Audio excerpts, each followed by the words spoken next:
शुरू करते हैं संगीत। कल की क्लास में हम लोगों ने जाना था कि संगीत क्या है,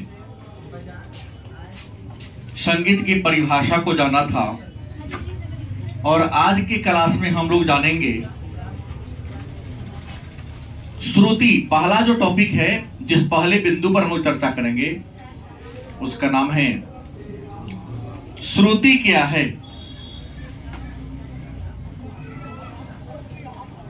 या श्रुति कहते किसे। श्रुति क्या है या श्रुति कहते किसे। साधारण बोलचाल की भाषा में हम जो सुनते हैं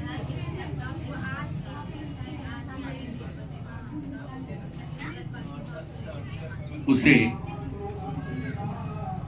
श्रुति कहते हैं। श्रुति किसे कहते हैं?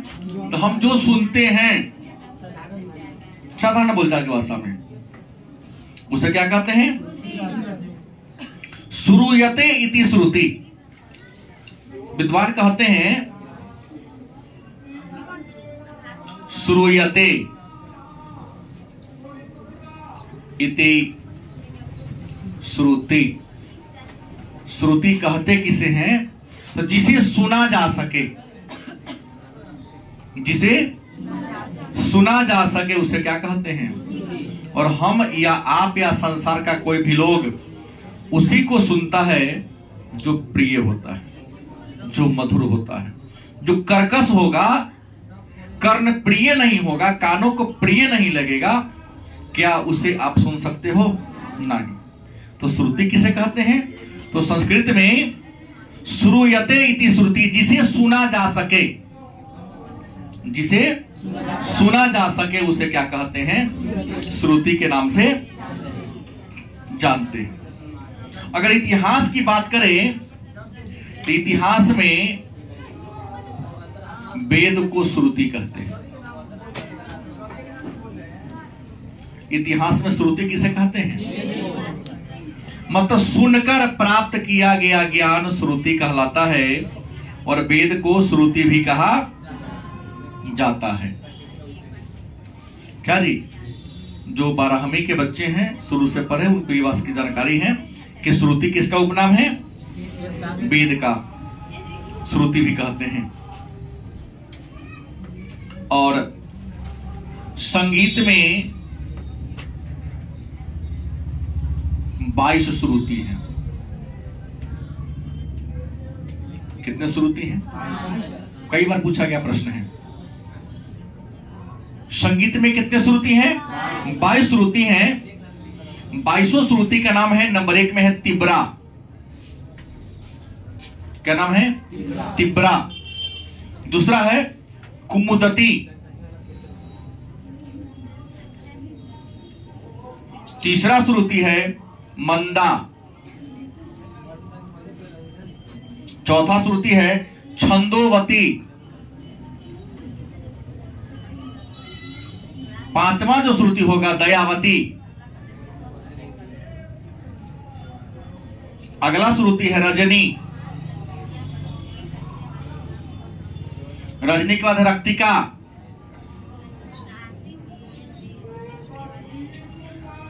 रौद्री।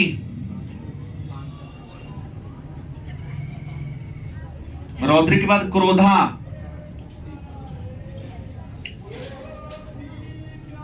वज्जिका।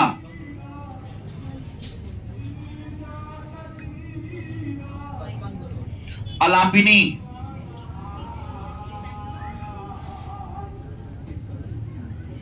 अलापनी के बाद मंदती।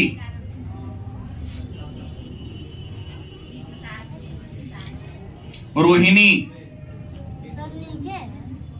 कहाँ रोहिणी लिखे? लिख सकते हैं। रोहिणी, रम्या, उग्रा, क्षोभिनी।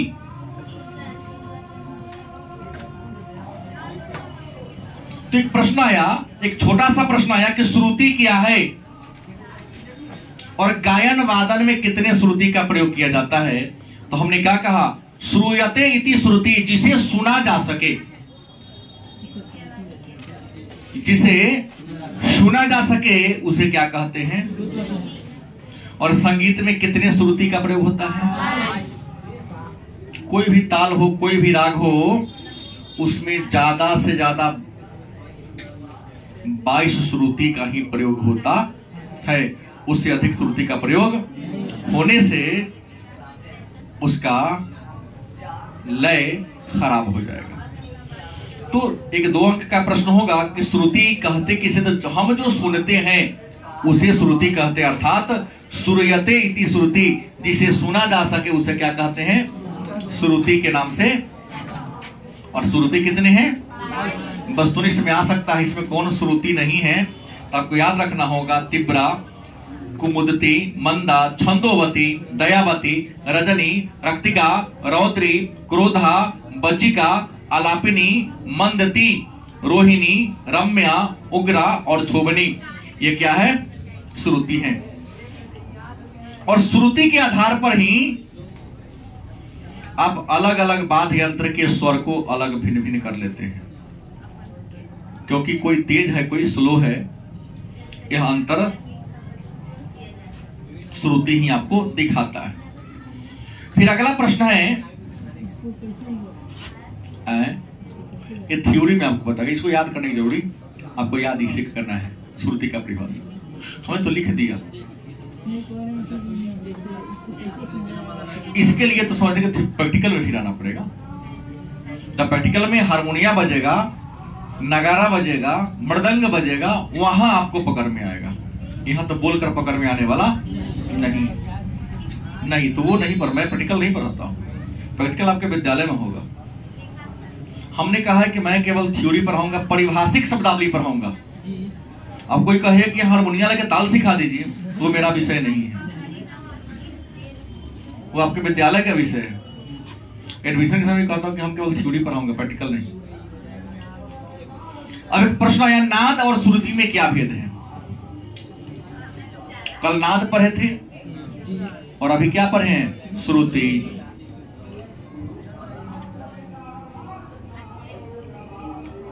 अंतर लिखे तब, चाहे भेद लिखे तब, दोनों में कोई अंतर नहीं है। तो नाद और श्रुति में क्या अंतर है। तो हमने कल नाद का डेफिनेशन दिया था, नाद का परिभाषा दिया था। उम्मीद है किसी ने किसी बच्चा को क्या होगा, याद होगा। तो नाद का परिभाषा कौन देगा, बोलिए।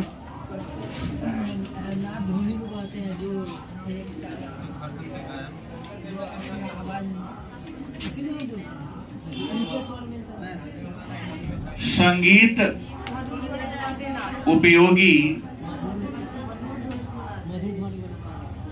मधुर ध्वनि को नाद कहते हैं। कल का बात ही आप भूल गए।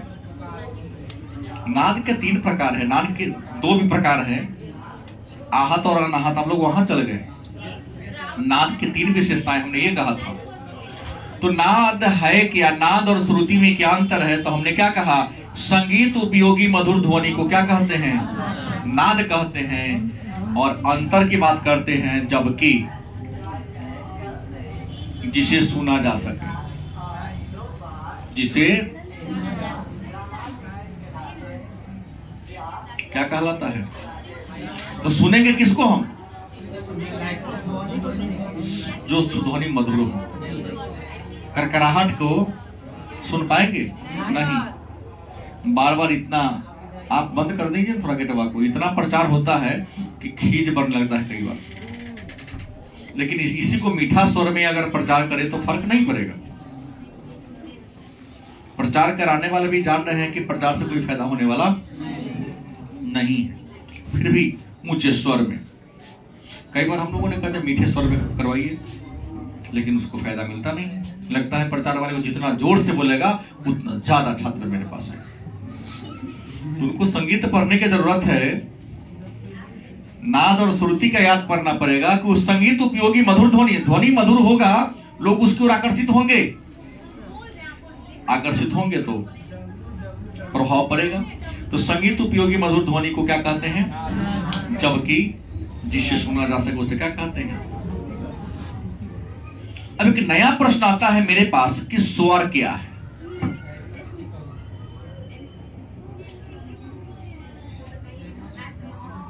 अब यहां व्याकरण का स्वर नहीं, ये मत लिख दीजिएगा कि जिसके उच्चारण में किसी अन्य वर्ण की सहायता न लेना पड़े स्वर कहलाता, तो व्याकरण की बात हो गई। यहां प्रश्न क्या पढ़ा रहा हूं? स्वर क्या है?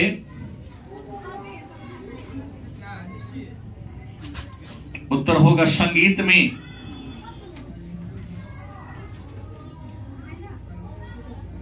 ध्वनि के समूह को।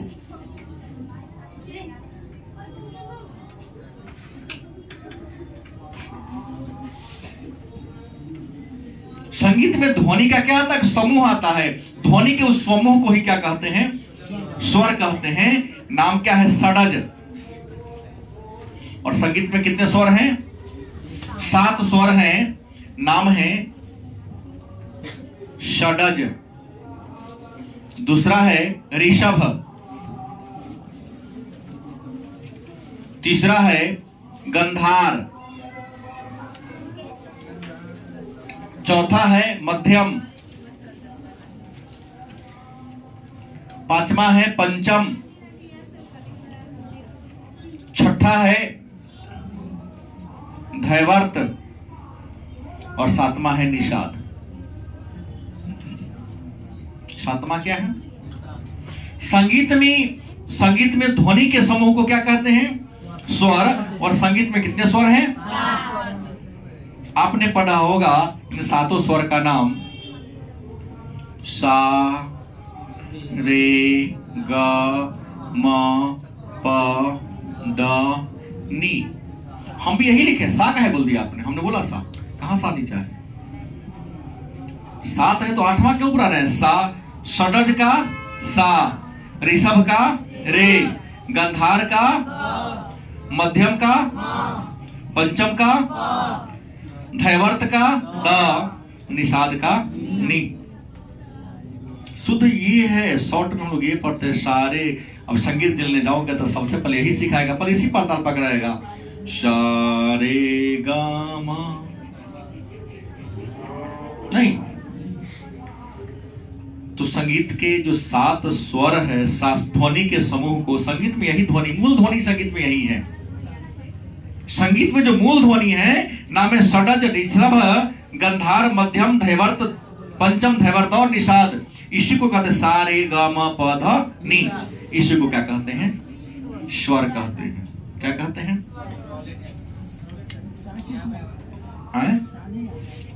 सा कहा देखा लिखा नहीं? सा सब में सा आता है। सारे गांवों में हम देखते हैं 7 को भूल गया ना। अब इसके अलावा कौन सा की बात करते हैं? किसी विद्वान से पूछे तो बोलता है सा। आप बोले, आपके अलावा कोई बोला? नहीं बोलेगा। शुरू में सा बोलते, लास्ट में सा क्यों बोलेगा? वो तो अष्टक हो गया। आप नहीं बोले रहते तब ना। आपने शुरू किया सा से, फिर आके रोक दिया कहां? सा पर। तो जहां से गए वहीं पर आके रुक गए। तो संगीत थोड़ी ना हो गया, वो तो अष्टक हो गया। अब कहिए कि एक नया प्रश्न आप बना रहे हैं तो वो बोलेंगे तो नया प्रश्न बन जाएगा, अष्टक क्या है?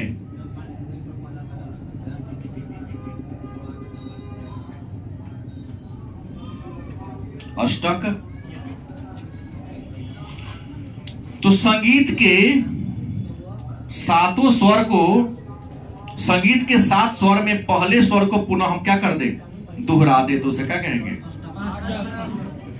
संगीत के कितने स्वर है? 7। नाम क्या है?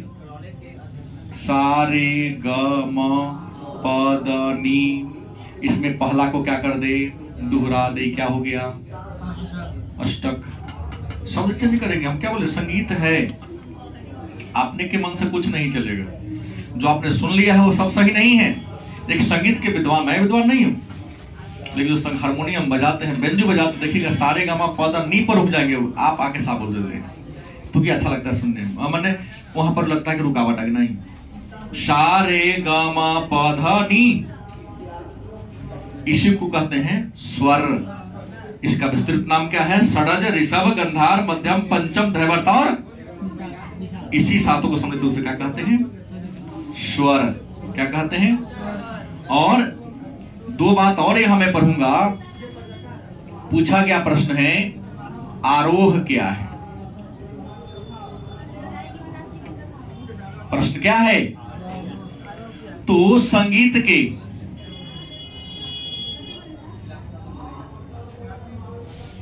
थोड़ी स्वर के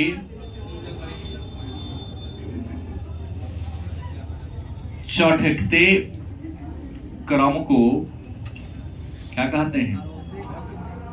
आरोह कहते हैं। जैसे लिखना पड़ेगा सा रे ग म प द नी।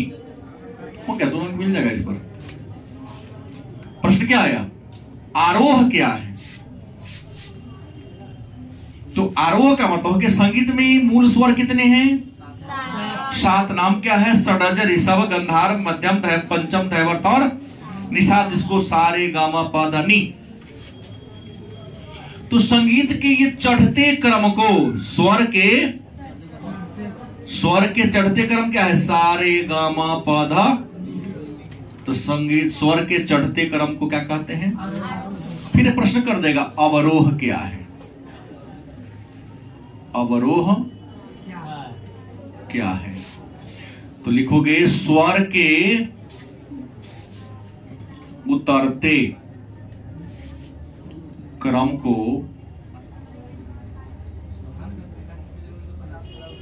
अवरोह कहते हैं। जैसे क्या होगा?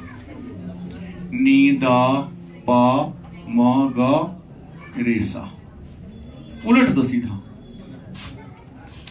जब उल्टा गया, अगर हम इधर सारे ग म प ध नी, क्या हो गया? आरोह। चढ़ संगीत स्वर के चढ़ते क्रम को और स्वर के उतरते क्रम नी द प म ग रे सा। नी द प म ग रे सा उतर रहा है, ऊपर चढ़ गए नीचा से, मतलब सा से नी पर आए तो छत पर चढ़ गए तो क्या कहला गया? छत पर चढ़ गए नी पर आ गए, नी से उतर के द प म ग रे सा पहले का सीढ़ी पर आ गए तो क्या कहेंगे? अवरोह के नाम से। तो एक बात आप सबको समझ में आ गई होगी कि स्वर क्या है और संगीत में स्वर की संख्या 7 ही तो जान के। लेकिन प्रश्न आता है तो स्वर के प्रकार कितने? हमने अभी स्वर पढ़ा, तो एक नया प्रश्न आपके सामने आपके मन में उठ सकता है कि स्वर के प्रकार कितने हैं, स्वर हैं कितने? तो स्वर की संख्या तो 7 है। आगे पढ़ाएंगे तो मिटाएंगे ही ना, आप दोबारा देख के बना लीजिएगा। अब प्रश्न है कि स्वर के प्रकार कितने हैं? सारा बात केस में है, जो मेरा केस निकला उसमें सारा है, जो पतली सी पुस्तक है, लेकिन उस समझ में तब आएगा जब क्लास करोगे। इन्होंने कहा कि टकराया नहीं, हमने कहा एक पेज से 17% 18% को मिला है, केवल एक पेज। अंदर देखने का नजरिया होनी चाहिए। स्वर के प्रकार कितने हैं तो आपको बता दे। स्वर के संगीत में स्वर के 3 प्रकार हैं। संगीत में स्वर के कितने प्रकार हैं? 3 प्रकार हैं। पहला है शुद्ध स्वर, इसका अन्य नाम है प्राकृतिक स्वर।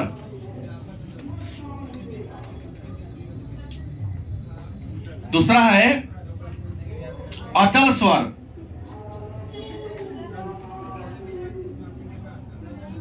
कौन स्वर? अचल स्वर। और तीसरा में चल या विकृत स्वर। तो संगीत में स्वरों की संख्या कितनी है? 7 है। कितने स्वर हैं? 7 स्वर हैं। नाम क्या है? सारे ग म प ध नी।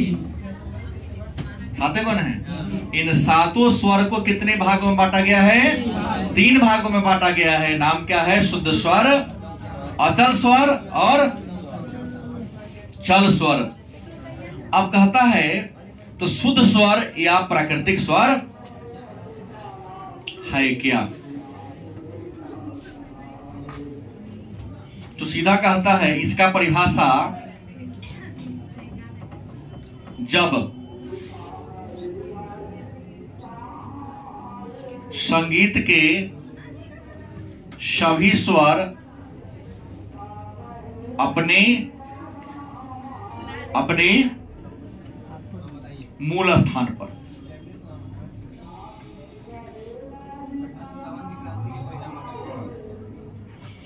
संगीत के सभी स्वर, सबका स्थान दिया गया है। स का स्थान सबसे पहले तो सही जगह रहे, स बीच में न चला गया है ना। यहाँ षडज, ऋषभ, गंधार, मध्यम, पंचम, धैवत और पहला स्थान पर क्या है? सा। दूसरा पर क्या है? रे। तीसरा पर क्या है? जैसे अगर मैं यहां लिख के दिखाऊं, सा, रे, ग, म, प, द, नी। एक में कौन है? दो में क्या है? 3, 4, 5, 6 और हमने सबका क्रम बता दिया। तो जब सभी स्वर अपने मूल स्थान पर रहे, मैंने सा 1 नंबर पर रहे और नी 7 नंबर पर रहे। संगीत में स्वर कितने? और जब सभी स्वर अपने मूल जगह पर, माने गुरु जी अपना कुर्सी पर और चेला जी अपना कुर्सी पर बैठे, तो हमने शुद्ध हुआ, परंपरा के अनुसार हुआ। हम उतरे, आप आके यहां बैठ के चेयर पर, ये गलत नियम हो गया ना। अब वो बात की बात है, अष्टक है, 8 नहीं है, अष्टक है।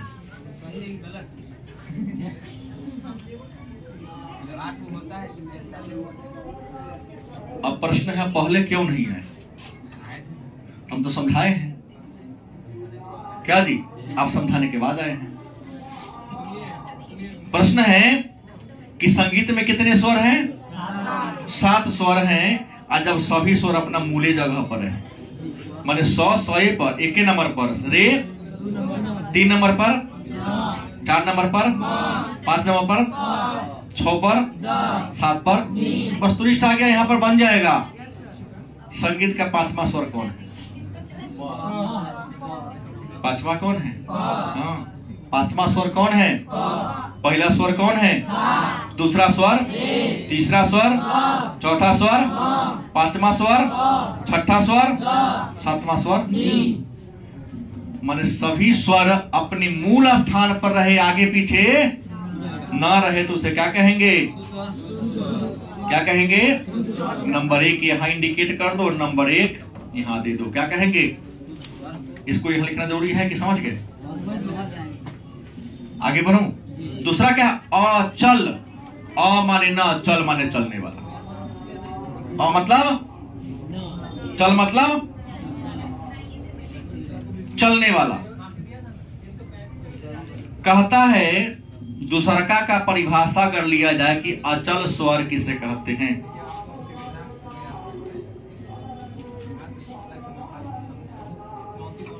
तो वह स्वर जो किसी भी स्थिति में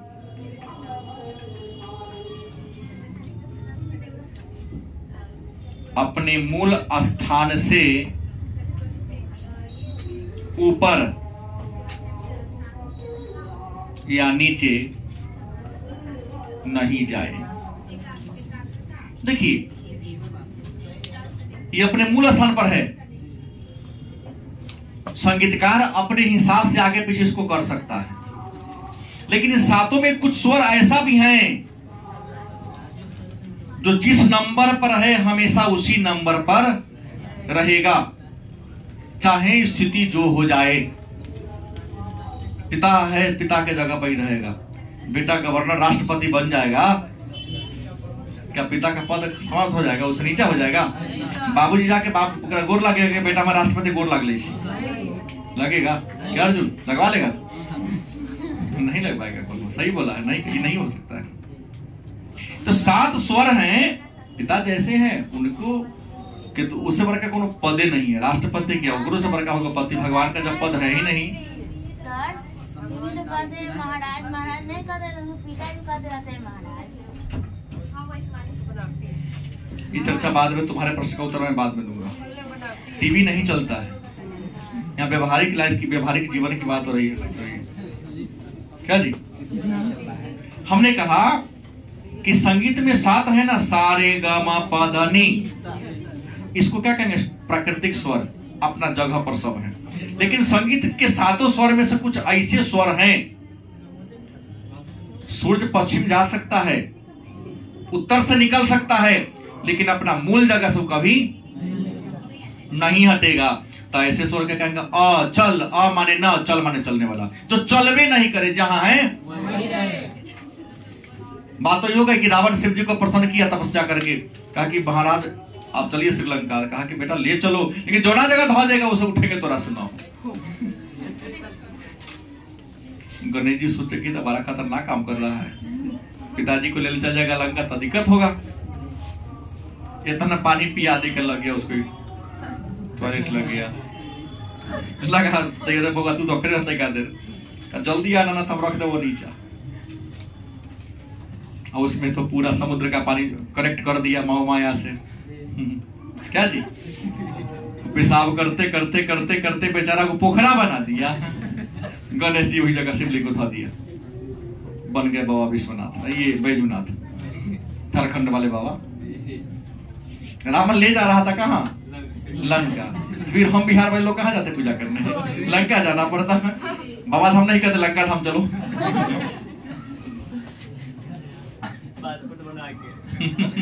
पासपोर्ट बना के जाना पड़ता वो भी। तो मूल जगह पर से नहीं उतरता। और ऐसे स्वरों की संख्या 2 है। कितने हैं? वह कौन है? जैसे सा एंड प। सा कैमा नंबर पर है? पहला। और प कैमा नंबर पर है?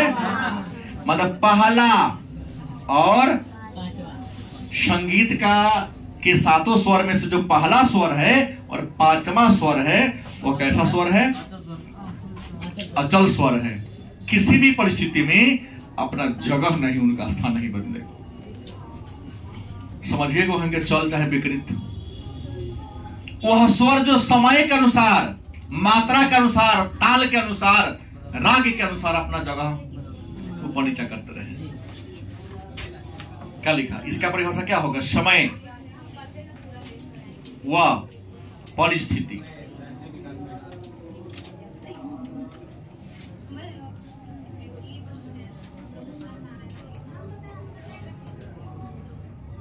अपने स्थान से क्या हो जाए? आगे पीछे। समय और परिस्थिति के अनुसार अपने स्थान से क्या हो जाए? ऊपर नीचे खसक जाए, तो इसे क्या कहेंगे? और चल स्वर कितने हैं? 7 में 2 तो ही हो गया, तो बच्चा कहेगा तो बुद्धि लगाना है। 5 कौन कौन होगा? तो यहां उदाहरण दे सकते हैं। रे, ग, म, द, नी। रे, ग, म, द, नी, ये 5 ऐसे हैं जो विकृत स्वर हैं या चल स्वर है, जो आगे पीछे ऊपर नीचा। तो यहां पर स्थिर बन जाएगा। इनमें कौन? या संगीत में अचल स्वर कितने हैं? अचल स्वर कितने हैं? ठीक बोला, सा 2 है। पहला और 5वां, सा और। संगीत में विकृत स्वर कितने हैं और प्राकृतिक स्वर कितने हैं? 7 हैं। प्रश्न यहीं से ना वस्तुनिष्ठ बनता है। अगर ऐसे नहीं करेंगे तो आपसे प्रश्न नहीं धराएगा। पूरे प्रश्न को अपने पकड़ में लाना है, तो जब मैंने बता दिया उसको अपने तरीका से सोचना पड़ेगा, सारा प्रश्न धराता है। और नहीं सोचिएगा तो कहां से पकड़ेगा? क्या जी, सब बात तो क्लियर हो गया कि शुद्ध स्वर 7 गो, अचल स्वर और चल स्वर। पूछने का नहीं में कौन चल स्वर है? 5 गुण है, 5 याद कर लो। ऑप्शन गलत होगा अपने डाल देना। कौन चल स्वर है दे दो अपना। आज इतना ही, इसके आगे कल पढ़ेंगे।